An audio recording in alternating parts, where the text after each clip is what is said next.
बाहर वाले वस्त्र क्यों नहीं पहने? अनुज, वस्त्र नहीं, हमारे कर्म निर्धारित करते हैं कि हम क्या हैं, है ना? और फिर वो आभूषण इत्यादि बहुत बड़ा बोझ था मेरे ऊपर। वैसे भी मेरा ध्यान आभूषणों से कई अधिक अपने उत्तरदायित्वों पर होना चाहिए, इसलिए मैंने उतार दिया। एक उत्तरदायित्व के पूर्ति के हेतु मुझे गया प्रस्थान करना होगा।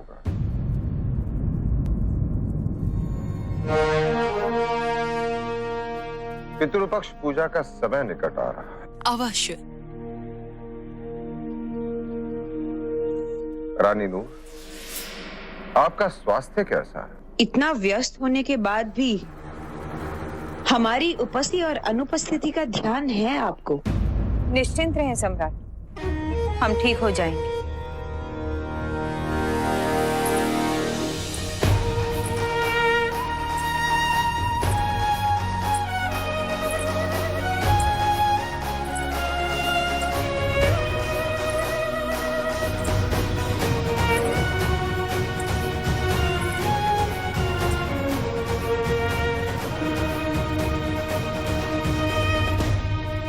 आज धर्मा ने स्वयं अपने हाथों से संपूर्ण परिवार के लिए भोजन का प्रबंध किया है। धर्मा को स्मरण होना चाहिए कि अब वो रानी हैं। उन्हें ये सब करने की क्या आवश्यकता है? मेरी इच्छा थी राजमाता। राजमाता, यदि आप मेरी माँ के हाथ का बना भोजन खाएंगी ना, तो प्रतिदिन वही भोजन खाना चाहेंगी।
प्रत्येक व्यंजन का आस्वादन हो चुका है ना? जी आचार्य, सब कुछ सामान्य है, कोई समस्या नहीं है। वैसे आज देवी धर्मा स्वयं यहाँ उपस्थित थी, इसलिए हो सकता है कि हत्यारे को अंदर प्रवेश करने का अवसर ही प्राप्त ना हुआ हो। तुम्हें हो क्या गया है? मैं जो बोल रहा हूँ वो तुम्हें सुनाई भी दे रहा है या नहीं?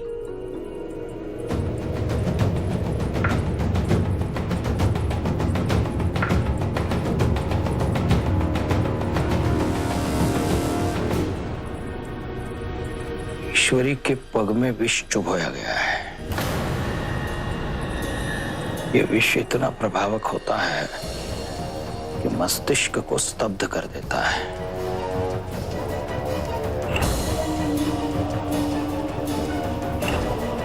अंतिम बार इसे किसके साथ देखा था आप लोगों ने? आचार्य एक स्त्री इनके साथ थी।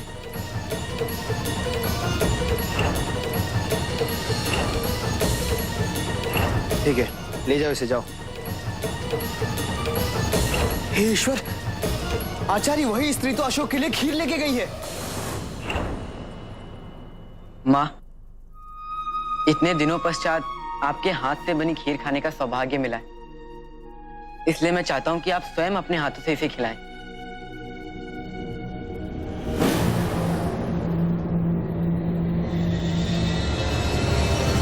मुझे भी खिलाइए। तो सारे पुत्रों को अपने हाथों से मिष्ठान खिलाकर इस संबंध को और मीठा बना दीजिए।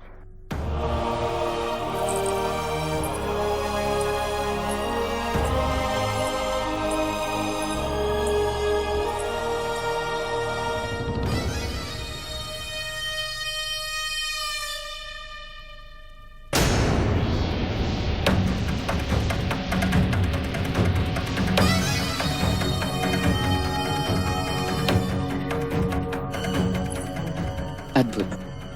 धन्यवाद।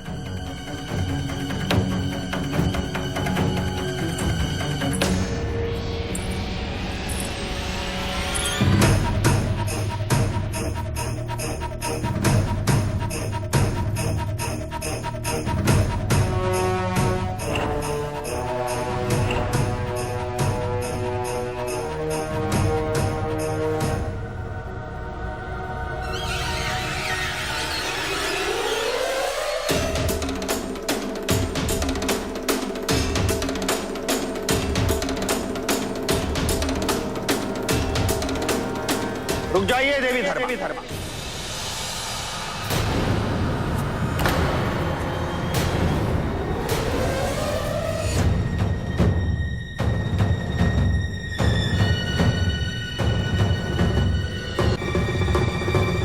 अशोक के भोजन में विष मिश्रित।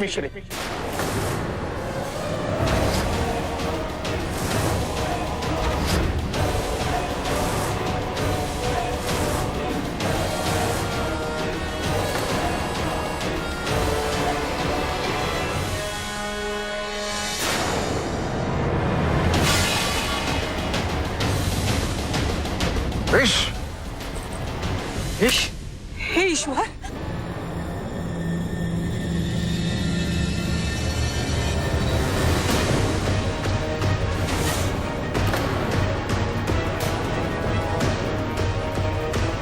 किंतु आपको कैसे? आस्वादक।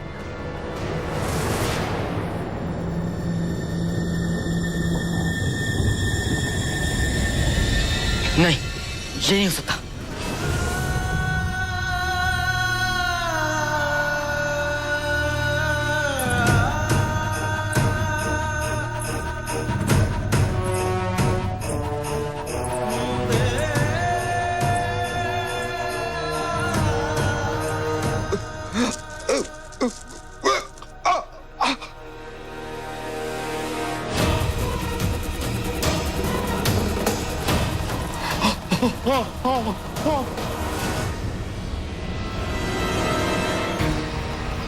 राज परिवार के सदस्यों को सुरक्षित रखने का दायित्व है हमारा। यही हमारा धर्म है।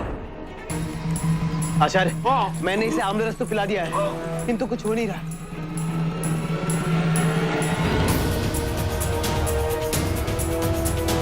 आचार्य, इन्हें बचा लीजिए आचार्य। इन्हें कुछ होना नहीं चाहिए आचार्य। इन्हें मरने मत दीजिएगा।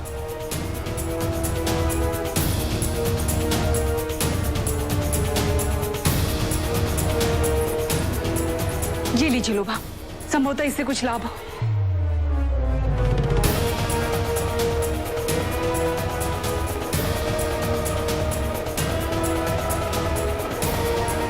देखिए पिताजी, देखिए, मेरे कारण ऐसा अनर्थ हुआ है।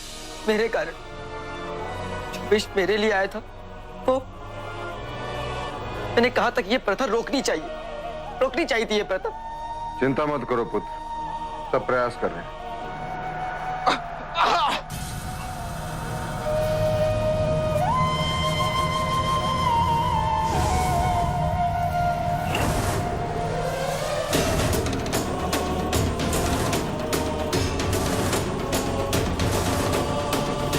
क्या हुआ?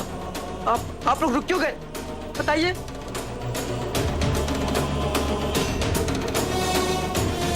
नहीं आचार्य, नहीं, इन्हें कुछ नहीं होना चाहिए। मेरे कारण कोई निर्दोष मृत्यु को प्राप्त नहीं होना चाहिए आचार्य। आचार्य, आप कुछ करिए। मुझे लगता है कि आप लोग इतने शीघ्र हार मान गए। आचार्य, प्रयास करिए आचार्य, उन्हें पुनः जीवित करिए आचार्य।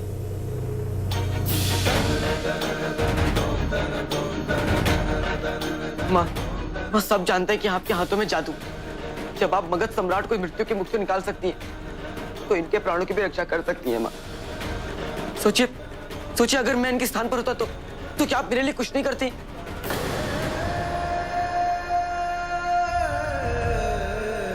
मैं आपको समझती हूँ पुत्र, और आपको अपने आप पर नियंत्रण रखना होगा। नियंत्रण कैसे रखूं माँ, आप ही बताइए। मेरे प्राणों की रक्षा करने के लिए किसी ने अपने प्राण की बलि दे दी। क्यों? क्योंकि मैं राजकुमार हूं, इसलिए मेरे प्राणों की मूल्य इनके नहीं है। मूल्य है। इसके प्राणों का भी मूल्य उतना ही है जितना एक सैनिक मगध की सीमा की सुरक्षा के लिए, अपनी मातृभूमि की रक्षा के लिए, अपने मातृभूमि के सम्मान के लिए अपने प्राणों को न्यौछावर कर देता है, अपने प्राणों की आहुति दे देता है। पुत्र, तुम एक साधारण बालक नहीं रहे, राजकुमार हो, राजपुत्र हो मगध। और मगध के राजपुत्र की सुरक्षा अर्थात संपूर्ण मगध की सुरक्षा। और इसलिए तुम्हारी सुरक्षा के लिए रक्षक नियुक्त किए जाते हैं, और इस रक्षक का धर्म है तुम्हारे प्राणों की रक्षा करना, अर्थात मगध की सुरक्षा करना। और इसलिए तुम्हारे प्राणों का मूल्य इसके प्राणों से अधिक है।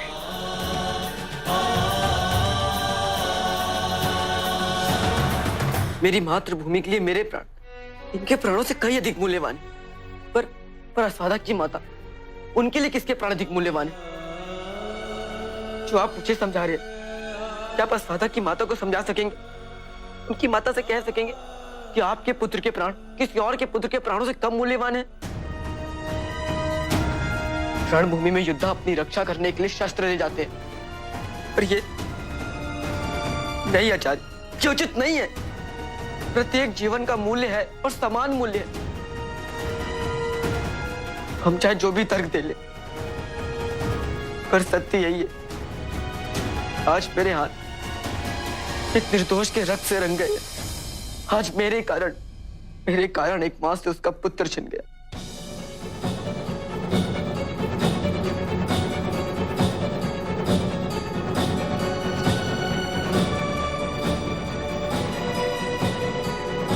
आज मैंने वो लिया है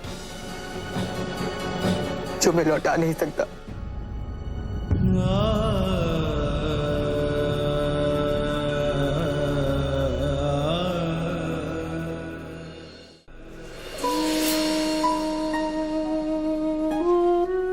जीवित है, ये जीवित है।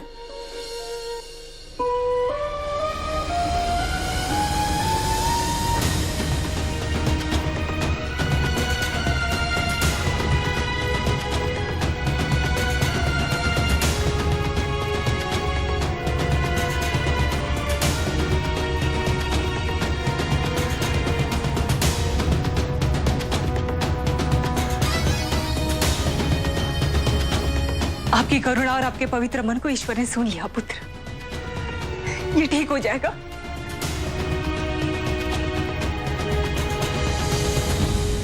कहीं इस अस्वादक ने कामाक्षी के बारे में बता दिया और कामाक्षी पकड़ी गई तो मैं तो फंस जाऊंगा।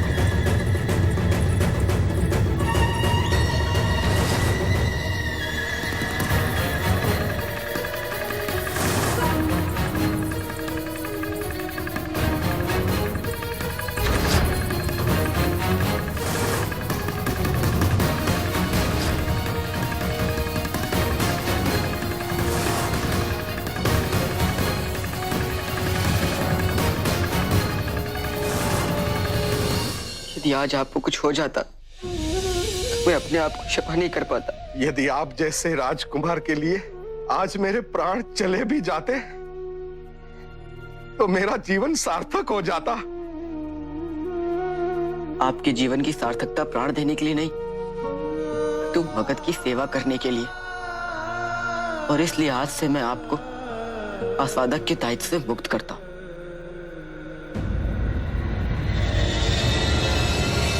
अशोक, आचार्य, यदि मेरे भोजन के लिए किसी आस्वादक को नियुक्त किया गया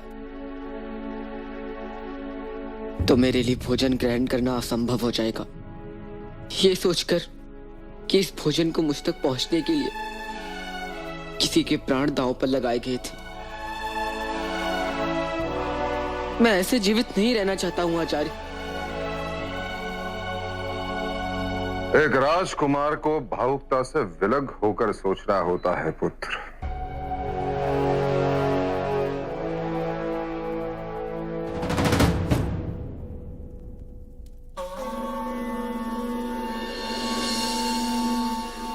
पर राजपुत्र होने से पहले मैं धर्मपुत्र हूं पिताजी।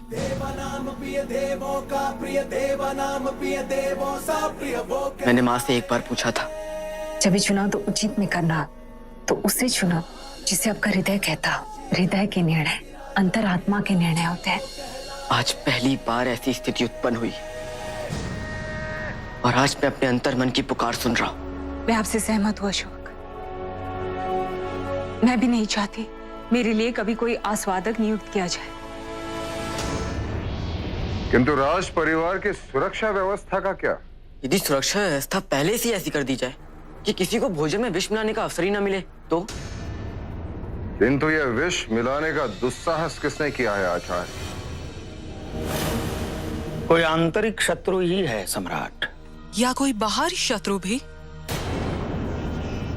सत्य कहा आपने देवी हेलेना, किंतु वो सत्य शीघ्र ही प्रकट हो जाएगा, क्योंकि मेरे गुप्तचरों को उस संदिग्ध स्त्री के विषय में विज्ञप्ति ज्ञात हो चुकी है। वो शीघ्र ही उसे बंदिस्त बना लेंगे और आक्रामक भी अपने सैनिकों के गुट के साथ उसी स्त्री की शोध में गया हुआ है।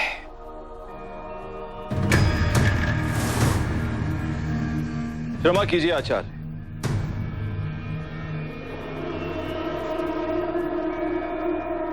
वो संदिग्ध हमें मृत्यु अवस्था में मिली।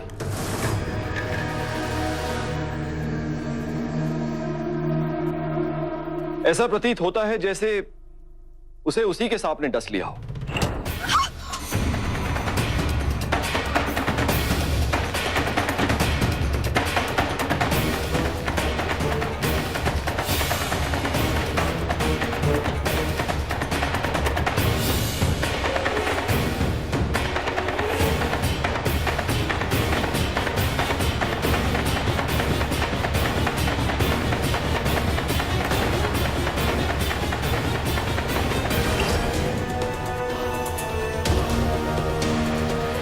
अब कौन सा शत्रु शेष रह गया आचार्य? कौन हो सकता है? कोई आंतरिक शत्रु ही हो सकता है। हमें सुरक्षा बढ़ानी होगी सम्राट। अवश्य आचार्य। सर्वप्रथम हमें एक योग्य सेनापति का चयन करना चाहिए। आक्रामक, आज से यह दायित्व आपका है। राज परिवार की सारी सुरक्षा व्यवस्था के उत्तरदायी तुम हो। जो आ गया सम्राट।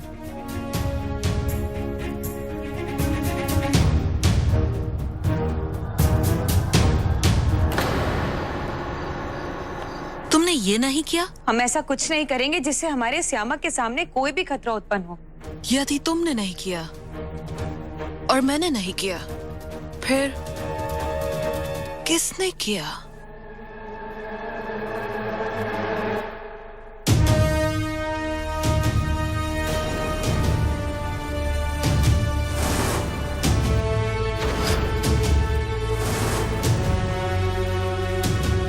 इस समय किसी पर भी संदेह करना अत्यंत कठिन होगा राधागुप्त, किंतु ये बात स्पष्ट है कि कामाक्षी की मृत्यु उसके अपने सर्पदंश से नहीं हुई है, क्योंकि कामाक्षी के सर्पों की प्रवृत्ति और प्रकृति ऐसी थी कि जब तक उन सर्पों को उकसाया न जाए वो दंश नहीं करते थे। और कामाक्षी ने स्वयं उस सर्प को पोषित किया था। कामाक्षी स्वयं उससे जानती थी। ये कार्य निश्चित रूप से किसी और ने ही किया है और ये सुनिश्चित किया है कि ये मृत्यु दुर्घटना में प्रतीत हो। राधागुप्त, अशोक पर संकट बना हुआ है। मुझे सम्राट बिंदुसार को सतर्क करना होगा।